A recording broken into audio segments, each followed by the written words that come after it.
Nous sommes ici et nous atteindrons la station solstice dans une semaine. Ce week-end, vous pouvez voir les dernières étoiles filantes de l'année, les Géminides, qui semblent venir de la constellation des Gémeaux, mais qui n'ont rien à voir avec ces étoiles. Les étoiles filantes sont encore plus près que la Lune. Ce sont les traces lumineuses des débris de comètes qui pénètrent dans l'atmosphère de la Terre quand la Terre fonce à travers leur essaim. Elles nous indiquent donc la direction dans laquelle la Terre nous emmène. Et quand il n'y a pas d'étoiles filantes, comment savoir où nous allons, puisque la Terre n'arrête pas de tourner autour de son axe? La Terre fait le tour du Soleil dans le sens contraire des aiguilles d'une montre. Pour connaître la direction de la course de la Terre, vous devez toujours avoir le Soleil à votre gauche. Dès que vous avez le Soleil à gauche, vous regardez quasiment en avant.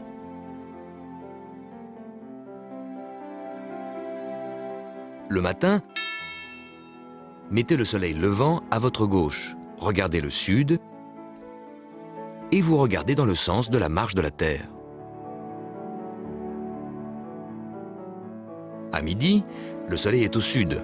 Mettez-le à votre gauche, vous regardez l'ouest. À midi, la Terre fonce vers l'ouest.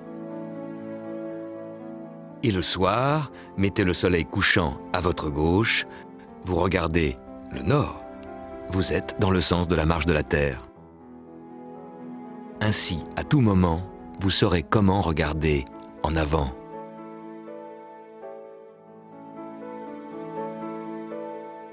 Ce voyage dure 365 jours.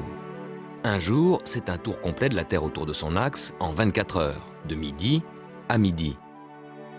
Mais attention, par rapport aux étoiles, la Terre ne met que 23h56 pour faire un tour complet. Cette nuit, l'étoile Aldébaran, à droite d'Orion, apparaît plein sud à minuit. La nuit suivante, Aldébaran passe de nouveau plein sud à 23h56 déjà. Pourquoi 4 minutes avant? Au moment où la Terre a fait un tour complet par rapport aux étoiles, elle n'a pas encore fait un tour complet par rapport au Soleil. La Terre, en avançant sur son orbite, s'est décalée. Il manque 1 degré pour retrouver le Soleil sous le même angle. La Terre doit continuer à tourner encore pendant 4 minutes.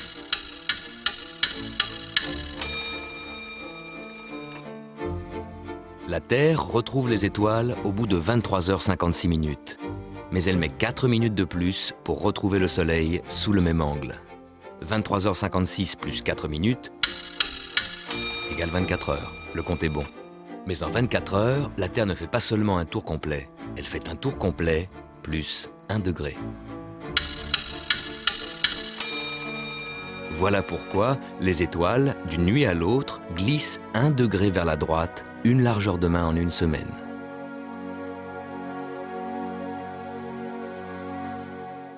Bientôt, la Terre arrivera à sa position la plus proche du Soleil, le 3 janvier. L'orbite de la Terre est légèrement elliptique.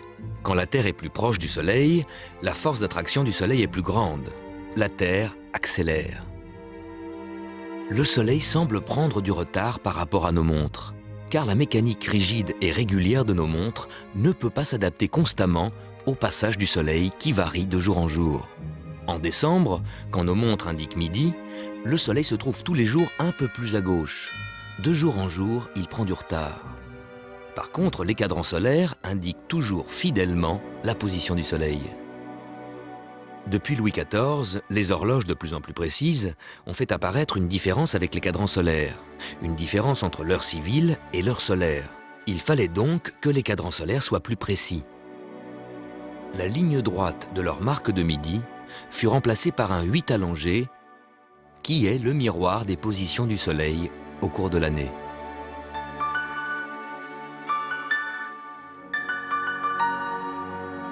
Quand, à cause de l'accélération de la Terre, le Soleil semble être en retard, surtout en hiver, l'ombre tombe ici, à gauche. Quand le Soleil semble être en avance, surtout en automne, l'ombre tombe ici, à droite. L'ombre à gauche, le Soleil est en retard sur l'heure civile. L'ombre à droite, le Soleil est en avance sur l'heure civile. En décembre, la trajectoire du Soleil raccourcit. La durée du jour raccourcit. Le solstice d'hiver sera le jour le plus court. L'éventail du jour se ferme.